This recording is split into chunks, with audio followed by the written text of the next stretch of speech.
Today, the proclamation of the Word of God in the book of Acts, chapter 25. And after the Sunday, King Agrippa and Bernice came to Caesarea to greet Festus.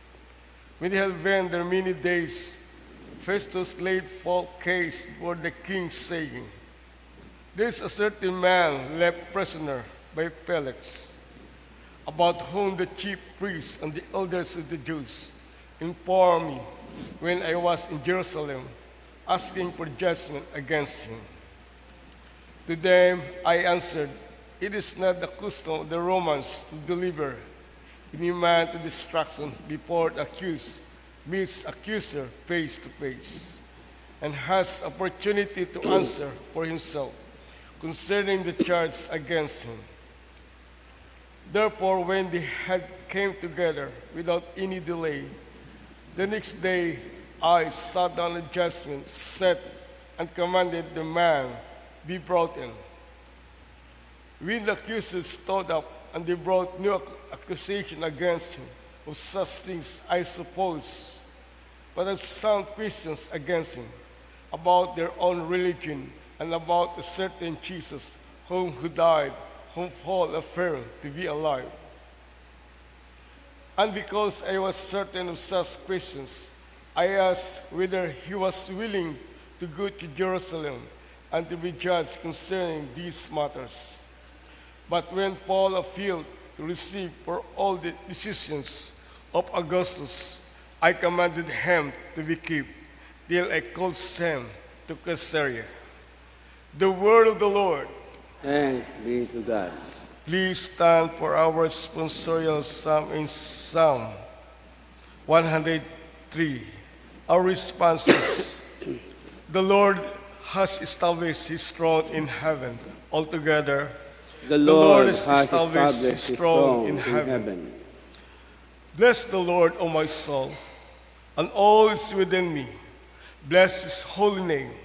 Bless the Lord, O my soul, and forget not all his benefits. Response. The Lord has established his throne in heaven. For as the heavens are high above the earth, so great is his mercy toward to those who fear him. As far as the east is from the west, so far as he removed our transgressions from us. Response. The Lord has established his throne in heaven. The Lord has established his throne in heaven, and his kingdom rules over all. Blessed the Lord, you angels, who excel in strength, who do his word. Response. The Lord has established his throne in heaven. Glory be to the Father, and to the Son, and to the Holy Spirit. As it was in the beginning, is now, and ever shall be, world without end. Amen.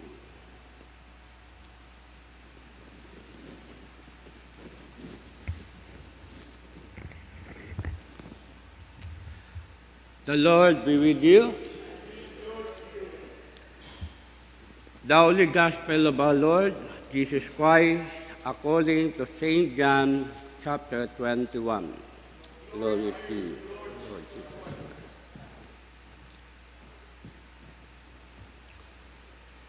So when they had eaten breakfast, Jesus said to Simon Peter, Simon, son of Jonah, do you love me more than this?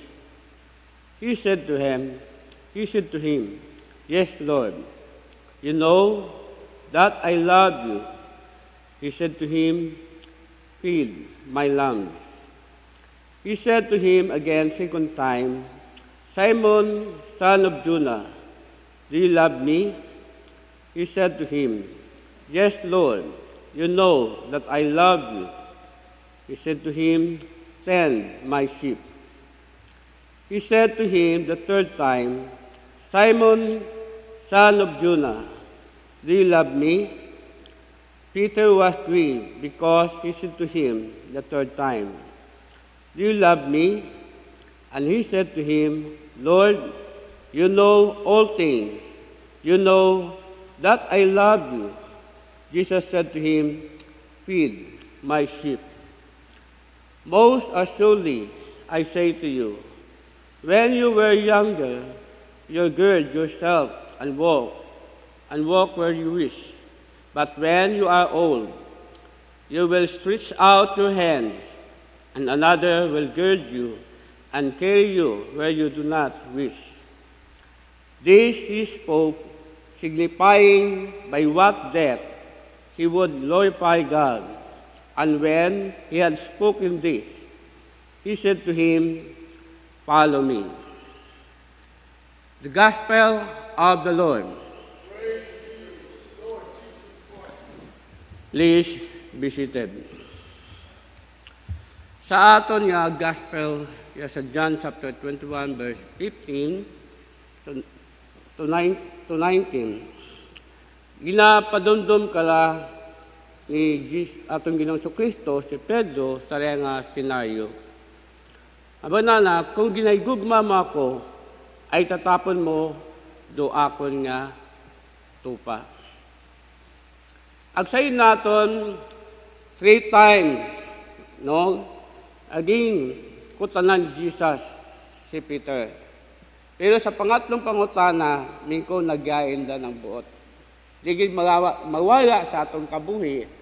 Kung may time na nagkutanan kita, kabigib sa atong mga unga. Obserbahan ko man, ako nga mga sambilog nga yaki, unga utang tuwing kalom, ay, banakon Sander, do you love me? 3 beses ng hambal, pero pagpangatlo ay sabat mo nga. Lali, yoga ko mo yung kumbagahay, ulit-ulit, anli-anli ba? Ay, gumakulit ko na ako, ay, ginamaw ka na, abala, yes, dadya yung tawag ako. Pero makita natin, kaya matistingan atong Ginoo, kung ano aton nga response. Kung seryoso ba kita sa atong Ginoo, o bukon. Nga nagpakita, kung seryoso kita, ay tatapon naton. Kung aton na obrahon, sundon kung ano ginapabot katon ni Ginoo. Sa kabuhi ni Pedro, sayod naton nga si Peter, bago namatay si Jesus, ginhamban ni Jesus Christ, nga itong Ginoo, kay Pedro, nga 3 beses mo ako i-deny. Pero, sabat ni Pedro, hindi na matabo ron. Pero naabot niya time, i-deny na si Jesus 3 times. Ngani, pagkamatay ko itong Ginoong Kristo, ang imang nabanhaw sa pagkatapos si 3 adlaw, nagpakita kanda sa atong Ginoong Diyos sa mga disciples, sa bigib kay St. Peter. Aging ko tanat umam, si St. Peter, do you love me? Ang makita natin, do response ni Peter, yes, Lord. Bagaba sa pangatlo na lang nga pagsabat, medyo alanganin mo, pero ginpadundum na kanag Ginoo, na kung siim, gusto na nga, sa Japon, do pagmahal, katong Ginoo Kristo kay Pedro, haywa nagbago. Ngani makita natin sa kabuhi ni Pedro, hay napulpil na naroan nga mission kay bahan do mga disipulo. Ngani maigmangod, ginapadumdum katong Ginoong Kristo, nga kita, kutanon tatong sa atong sarili, ilaygugma man ba natong Diyos sa bugos natong nga kabuhi? At kita nakasabot. Bukod naman kita nagaturo sa atong nga mission, sa atong outreach, Bible study, o sa atong nga misa, every Sunday ginahiwap, ay bukod naman ginapakaon naton do aton yung mga tupa, atong membro sa simbahan. It's Word of God. Kundi niya pakita man, bukod naman sa Word of God, ipakita man naton do paghigugma sa aton nga isig katawo. Kabigib, sa to, nagakinangan itbulig. Amen. Daya pagpadunbon ka itong Ginoo na maigmangon nga napaagi katon kitang mamembro sa simbahan na may pabot naton ebanghelyo sa mga tao. Daya do aton nga mission. Napakita naton kung naigugma naton ng Diyos sa atong kabuhi, ipabot naton minsay kanda. Agusan daman makabaton kawasan alin sa atong Ginoong Hesus. Ang paagi katon makilanan da si Jesus Christ nga atong Ginoo sa aton nga kabuhi. Amen. Sa lay nga nga kataliwan nga Domingo, may amon yung mga may among members sa estuda sa among group chat nagpangayoip bulig. Ngani kami nga mga student members nag-ambag-ambag kami dahil mo naka-confine sa ospital. Kumbaga, na ano mo, na tawag ka na high blood, no? Ako hay, daanan ginamatag, hay ko, secondary ba ang tawag, di ko mababanggit yun. Nga, na mild stroke. Ngani, yung tawag, pangayod bulig. Ngani, isigida kami, member at estuda, nag-ambag-ambag kami, kung pilaro amon niya, itao, para lamang makabulig sa itong kinangan. Doon, napakita mo, nga ikaw, kung nagagugma ka sa atong Ginoong Hesus, ay gugmao man naton daton nga, isig katawo. Bukod niya mga sa may masakit, nabigay kung magagapit katon, na kina-prayer, pray naton. Dahil doon daton nga, obligasyon maigmanghod. At kaya makita naton, na atong paghigugma sa atong isig katawo, ay ginahimo man naton sa atong Ginoo. Agdaya, pagpadomdom ka itong maigmanghod bilang mga sumurunod ni Kristo. Abay na naya, sa verse 19 kay St. Peter, banana, ro ginambang nga ni Jesus ay gapakilala kung paano si Pedro na mamatay at pagikalon ay mapadunggan na ro Diyos. Tapos kinabay mo ni Jesus sa banana, kaya padayon na imong pagsunod kakon bilang masaligan nga sumurunod. Ngani kung gugma natin Diyos, hay ubrahon natin kung ano ginapaabot ka ating Ginoo. Na may kalipay sa ating pusoon. Na sundo natin do pamaagi Diyos sa ating kabuhi. Matuod sa ating kabuhi, may mga sarili kitang mga desisyon, may sarili kitang mga plano. Pero ang Ginoo, pag abot it oras, magguwang niya kita. Yan ba natin, kato, bata pa kita, atong sarili ginasunod. Itang matamat yung kitagduwang, kato natin na-realize. Kaya ba niya nga hambay mga maguwang. Kaguwangan man na kita, siyempre man kita maagto. Siyempre, sa Ginoo. Ngani habang buhi pa kita, babot kalibutan, isaligin natin sa Ginoo.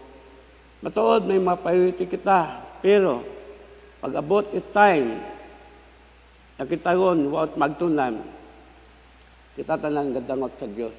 Kani habang buhay pa kita, padayon natin na itong pagsibisi sa Diyos, may kalipay sa ating pusoon, may paghigugma, yabigid sa atong isigkatawo.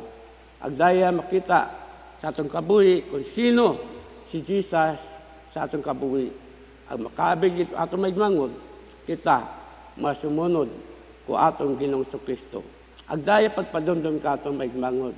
Ipakita natin do atong paghigugma sa Diyos, sa ating sigkatawo, bukod naman sa atong sarili, kundi sa atong Ginoo. Nga kung si imaw ginhalinan, at atong kabuhi.